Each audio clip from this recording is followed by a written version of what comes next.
Be able to get that promotion you've been looking forward to? Here's what I think about that.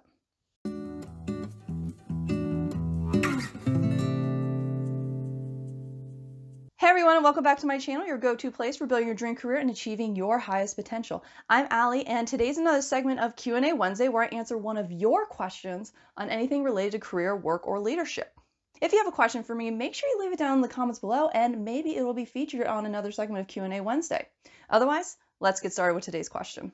Disappointing in Detroit writes, "Hey Allie, I just found out that I didn't get a promotion I applied for." I'm sorry to hear that. Ended up going to someone else with less experience than me and had been with the company for less time than I have. It's been awkward to say the least. What should I do now? Should I leave?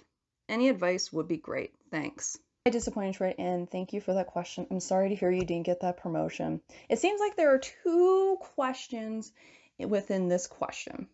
One, should you stay or should you go?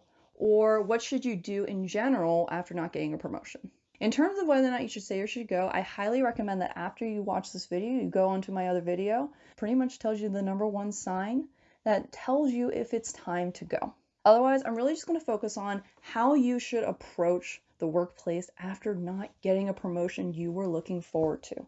When we think of a promotion, promotions are these holy grail achievements that when we receive them, not only more satisfied and engaged with our job, we get more pay, we get more opportunities, you feel good, you feel appreciated. All these great, magnificent things happen.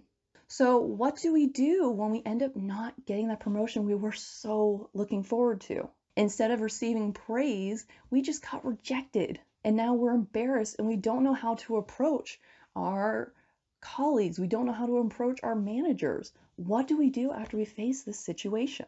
And so to help you go through this process, I'm going to suggest to you 3 easy steps that can help you overcome rejection and maybe, just maybe, figure out what went wrong.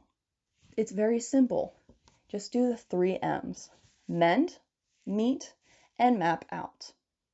Now, the first step in this process is to mend. Look, you're embarrassed, you are hurt, and you don't feel appreciated. You need to first take care of yourself. Take a day off. Spend some time to yourself to really recuperate. Maybe even spend some alone time and don't interact with your colleagues. You need to first take care of yourself before you do any sort of searching or trying to figure out what happened. Focus on your health, because if you do not recover from this, if you do not give yourself time, then those emotions, those feelings are going to carry over and might be detrimental to not only your performance, but your relationships in the workplace, which ultimately will hurt you the next time there's a promotion opportunity around. So take care of yourself first. Step number 2, you need to meet with some people. Meet with your managers, meet with your colleagues, meet everyone and anyone to figure out what exactly went wrong. And here's the key. Make sure you listen. Be an active listener. If people are willing to reveal information to you, make sure you take it in and you show them that you are trying to improve. In fact, when you go to sit in that meeting with your manager, make sure you tell them that you want to improve the next time around so you get a promotion. You're not only communicating to them how much you want that promotion, but you're showing that you want improvement. Really take the initiative to figure out what went down. The other reason why you want to make sure you meet with everyone is because of the very fact that there are several factors that can influence whether or not you get a promotion. And in fact, as you go up the hierarchy, as you go up the career ladder, it becomes more dependent on your soft skills. Do you know how to interact with people? Do you get along with everyone? And yes, everyone in the office. More and more companies are starting to do evaluations across the board. So they don't just ask if your immediate supervisor likes you. They ask if you get along with your colleagues. Do you get along with other staff? Really try to start building those relationships. And what you might end up finding out is that one of the reasons you didn't get a promotion is because you just don't have the soft skills developed yet. Once you've met with people and have a good idea exactly what's going on, you're going to take the 3rd and final step, which is you are going to start mapping out your next move. You now have the information, you know exactly what it is you need to do. Now make the decision. Now, if this was your first promotion, stay with the company. Don't just leave. Try to develop yourself, develop your skills, develop your abilities so that when this next promotional opportunity comes around, you are the top candidate. Now, for those of you who have missed several opportunities and you're still not figuring out exactly what went wrong, that's when you might want to start considering whether or not you should leave. But something that I really encourage you to do during this process is just to think more long term. What opportunities do you need that are best for yourself?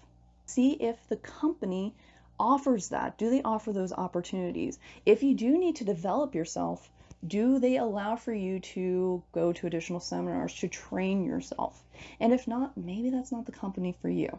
But really look into everything to see if you can fit that bill in the future and if the company is willing to promote your growth. And by doing this, by mapping out exactly what it's going to do, you're going to see exactly what actions you have to take and whether or not it is the best decision to leave or stay.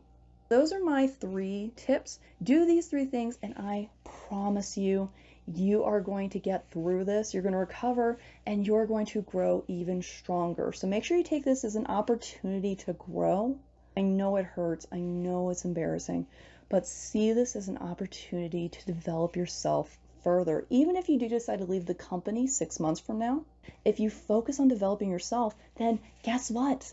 When you move on to that next company, you are going to have the skills, you are going to have the abilities and the knowledge, the expertise to get that job now. Do that and I promise you will get that next promotion, regardless if it's with this company or you need to move to another. You will get it. That's it for today's Q&A Wednesday. If you like what we talked about, then make sure you stay tuned because for our next Food for Thought Leader Thursday, I'll be discussing why you might not want a promotion.